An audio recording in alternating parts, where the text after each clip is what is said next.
شروع اللہ کا نام لے کر جو بڑا مہربان نہایت رحم والا ہے۔ وہ ذات بہت ہی بابرکت ہے جس نے اپنے بندے پر قرآن نازل فرمایا تاکہ اہل عالم کو خبردار کرے۔ وہی کہ آسمانوں اور زمین کی بادشاہی اسی کی ہے، اور جس نے کسی کو بیٹا نہیں بنایا اور جس کا بادشاہی میں کوئی شریک نہیں، اور جس نے ہر چیز کو پیدا کیا پھر اس کا ایک اندازہ ٹھہرایا، اور لوگوں نے اس کے سوا اور معبود بنا لیے ہیں جو کوئی چیز بھی پیدا نہیں کر سکتے اور خود پیدا کیے گئے ہیں، اور نہ اپنے لیے نقصان کا اور نہ نفع کا کچھ اختیار رکھتے ہیں، اور نہ مرنا ان کے اختیار میں ہے اور نہ جینا اور نہ مر کر اٹھ کھڑے ہونا۔ اور کافر کہتے ہیں کہ یہ قرآن من گھڑت باتیں ہیں جو اس مدعی رسالت نے بنا لی ہیں،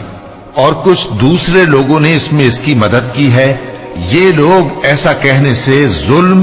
اور جھوٹ پر اتر آئے ہیں، اور کہتے ہیں کہ یہ پہلے لوگوں کی کہانیاں ہیں جن کو اس نے جمع کر رکھا ہے، اور وہ صبح و شام اس کو لکھوائی جاتی ہیں۔